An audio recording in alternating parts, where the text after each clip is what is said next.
भाई ये चुनाव और बयानबाजी का रिश्ता कैसा है यार। भाई चुनाव और बयानबाजी का रिश्ता बिल्कुल बीन और सांप की तरह है। जब जब चुनाव का बीन बजता है तब तब बयानों का सांप अपने आप बाहर आता ही है।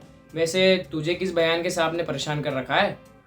तमिलनाडु सरकार के मंत्री उदयनिधि स्टालिन के बयान का सांप परेशान कर रहा है मुझे।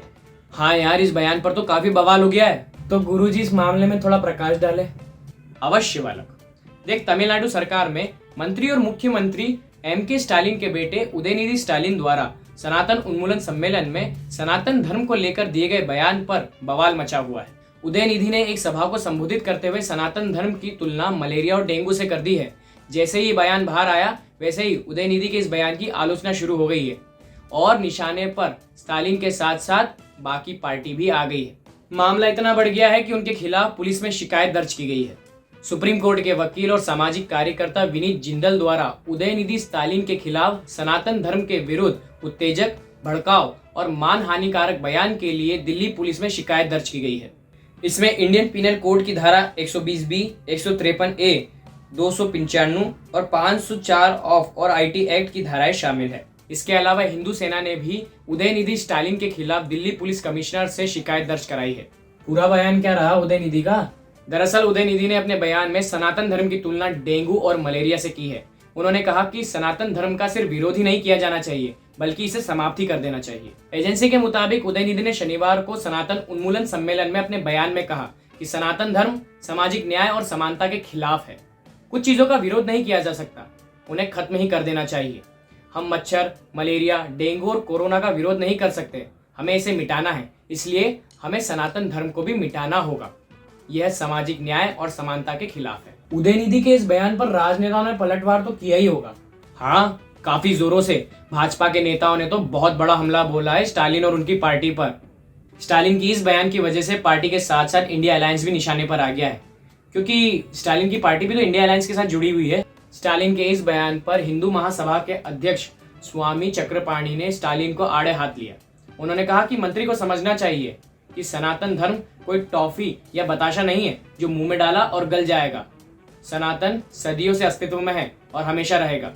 उन्होंने कहा कि ये दुर्भाग्य की बात है कि जितने भी इंडिया गठबंधन से जुड़े लोग हैं वे पीएम मोदी की बजाय सनातन धर्म से लड़ रहे हैं। उनका उद्देश्य सनातन धर्म को खत्म करना है। स्वामी चक्रपाणी ने आगे कहा कि ये लड़ाई सुर असुर की है। मतलब ये कि उन्होंने कहा कि ये लड़ाई अब मोदी और इंडिया गठबंधन की नहीं है, ये लड़ाई अब विचारधाराओं और सुर असुर की हो गई है।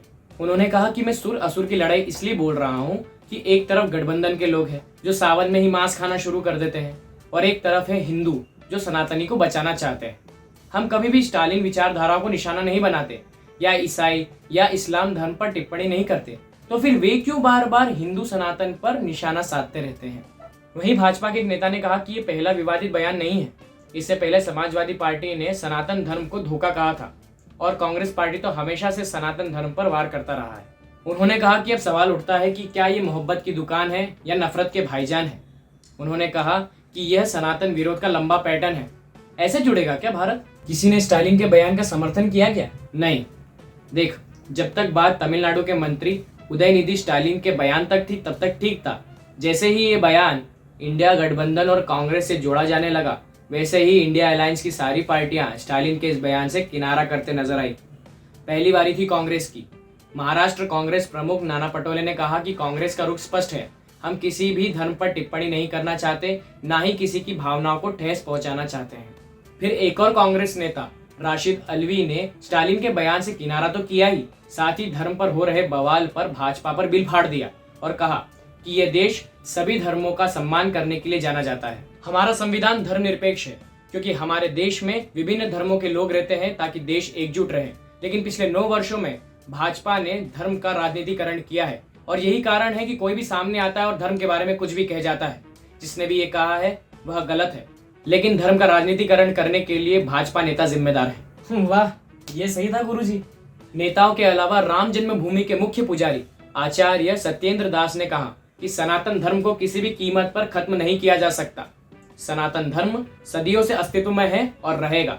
वह यानी उदयनिधि स्टालिन सनातन धर्म के वास्तविक अर्थ को नहीं समझते हैं। वे जो भी कह रहे हैं गलत कह रहे हैं। इंडिया गठबंधन को जवाब देते हुए भाजपा नेता सैयद शाहनवाज हुसैन ने कहा कि स्टालिन इंडिया गठबंधन के एक मजबूत स्तंभ है और उनके बेटे सनातन धर्म की तुलना डेंगू मलेरिया से कर रहे हैं, उसे खत्म करने की बात कर रहे हैं। कांग्रेस पार्टी और इंडिया गठबंधन को अपनी राय स्पष्ट करनी चाहिए कि वे इकट्ठा होकर गठबंधन बना रहे हैं या सनातन धर्म को खत्म करने के लिए इस प्रकार की बयानबाजी कर रहे हैं। ये बयान दुर्भाग्यपूर्ण है, इसकी जितनी भी निंदा की जाए कम है। क्या गठबंधन उनके इस बयान से सहमत है? इसका जवाब इंडिया गठबंधन को देना चाहिए। तो उदयनिधि पर कोई एक्शन लिया गया क्या अभी तक? बेटा, जब तक ये चुनावी बीन बजता रहेगा ना, तब तक ऐसे बयानों के साथ बहुत सुनने को मिलेंगे। इन पर सिर्फ कहने के लिए कार्रवाई होती है। जैसे कि उदयनिधि पर दिल्ली में एफआईआर तो दर्ज हो गया है, लेकिन होगा क्या ये देखना बाकी है। इस सांप को देखने वाली वोटर जनता क्या इसके जहर से परेशान होती है या नहीं, ये भी देखना बाकी है। अब बेटा, जब आपने मुझे गुरुजी कह ही दिया है तो गुरु दक्षिणा के तौर पर इस वीडियो को लाइक करो, शेयर करो और सबसे कहो कि इंडिया लीडर को सब्सक्राइब करें।